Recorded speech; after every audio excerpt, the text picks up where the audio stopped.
Welcome back to our deep dive series into Think a Better Thought, Training Your Mind for Success 101. I'm Shane Boring, your author, and really appreciate you tuning into this and listening. So today we're going to do chapter 6, what you have to look out for, okay?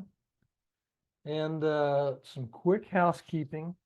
If you've watched the previous videos, I've decided to stop doing the screen share because I prefer just having the book in my hand, looking at it. And if there's something important I think you should see, like this quote, in the midst of chaos, there's also opportunity. Sun Tzu, he wrote the book Art of War. If there's something important, I'll just put it up, point it out, and you can pause the video. But the book's available on Amazon in every possible format that's consumable right now. If a new format comes out, we'll probably put it in that format because I believe in this book that much. Okay, let's dive right in. Chapter 6, what you have to look out for. Now, I talked about this earlier, and there's a lot of repetition and Think a Better Thought because these tools are very practical, they're very simple, they're not hard to learn, they're not hard to use, they're very easy to see results quickly with if you put them to use. Okay. So it's about repetition. Remember earlier, repetition is the mother of mastery. We're going to take a few simple things and we're going to become masters of them by doing them over and over again. Simple questions we're asking ourselves, taking observation and making that the key thing, how we look at things versus judging them. We're going to eliminate judgment. These simple things, that's what we're doing, okay? So I talk about, having the understanding of how powerful your ego is very, very important. Uh, recognize, recognizing when your ego is on an attack and being able to stop it, that's a skill that's very important to master. I say you must master it. And I'll give you an example. I talk about in this book, when I first started using these tools and seeing very quickly that they worked. These questions worked for me. I was on a high. I was on cloud 9 and had gone about 2 weeks. And then I got up one morning and I guess I just forgot to do the work. It was on a Saturday, maybe it was on a Sunday. I'm pretty sure it was on a weekend. And something happened where, Dee and I, we didn't have a good weekend. There was some arguing, and I was like, what the hell just happened? I've been like super nice guy. Everything's been going great. All of a sudden, we're having this fight, and I'm like miserable, right? Why am I miserable? And then it dawned on me, well, you quit doing what you've been doing. It's like, oh, am I never going to get ahead? So, I was like, man, I need something to help me not get all twisted off in my head. So I went to Dee Dee and I said, would you help me by just calling me out, please? If I'm acting bad with my thinking. And she looked at me and like, are you crazy? I've experienced 20 years of stinking thinking every once in a while. I'm not about to call you out. And I said, please, please, please, please, please call me out. Be safe. Promise. So about another couple of weeks went by. And really the stinking thinking episode that I had. So I went 2 weeks straight and then had a stinking thinking episode. And I'm going to give that 48 hours of credit. I mean, that lasted a good 2 weeks. I mean, 2 days. And got back on track. Dee Dee agrees to call me out if that happens again. Go about another 2 weeks. Happens again. And because Dee Dee loves me, She said, "Hey, you're stinking thinking." Well, what the hell? Nothing wrong with my thinking. Your thinking's fucked up. Who was talking? Shane Boring, the nice guy, the consciously present guy, or my pre-programmed ego, the asshole? Pre-programming, right? So you think your ego ever takes a break? Test it and find out. I unconsciously tested it and found out. And yeah, of course, when I did that, Dee Dee's like, "Yeah, I will never do this again. You're gonna have to find another way." Which I did, and we'll talk about that. But if you believe that you can do a little bit of work and eliminate the power of your ego and all these years of pre-programmed stuff coming in and knocking you off track, again, test it and see what happens. So I look at my ego, say this in here, and here you can, we're gonna, this little paragraph here. That's pretty good focus. So I look at my ego like matching up in a team in sports. You know, when I played football, we would scout the opponent. We'd have game film. We'd watch what they do. We'd know who their top players are. We'd know who their weakest players are. And we'd look for matchups, right? Where our strengths expose their weaknesses. And we'd attack their weakness, ideally, right? And then hopefully stick with the game plan.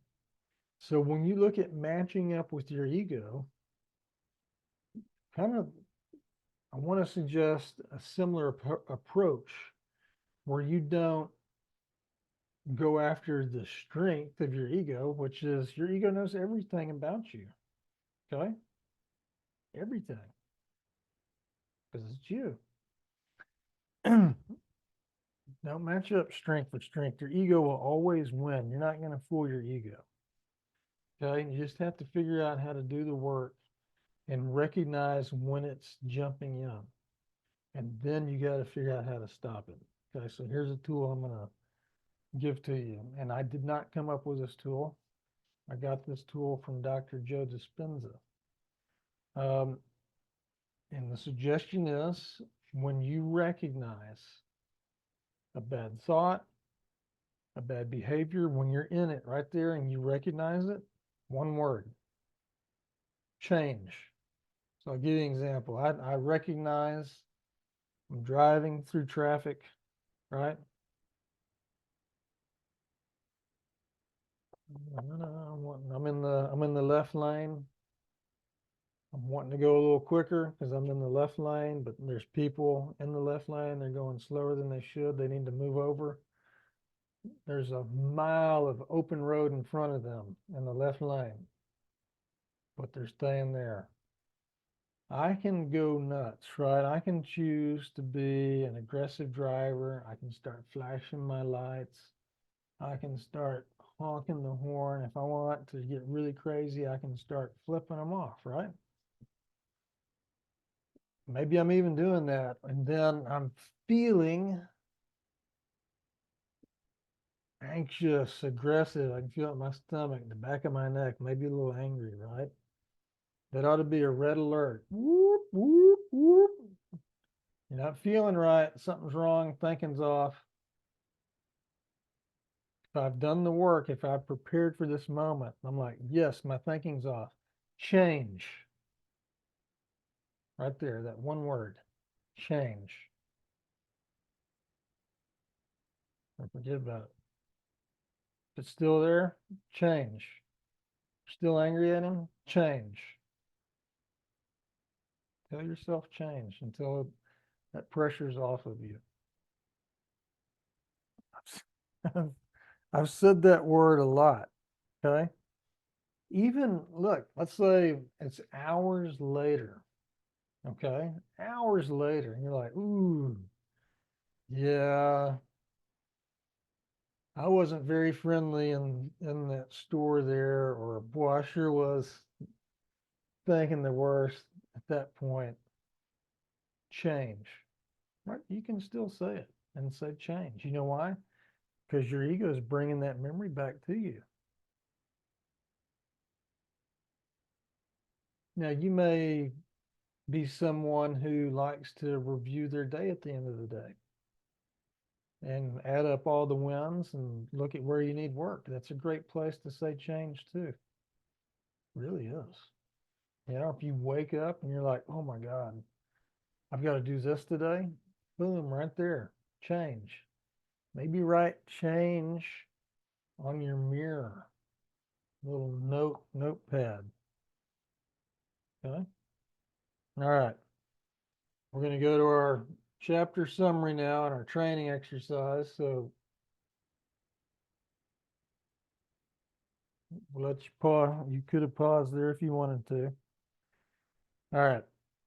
Look at this kind of like a game. Learning to consciously battle your ego can be like learning a new game or sport to play. Okay. If you've ever played golf, you know you don't just walk up and start hitting the ball 300 yards down the fairway.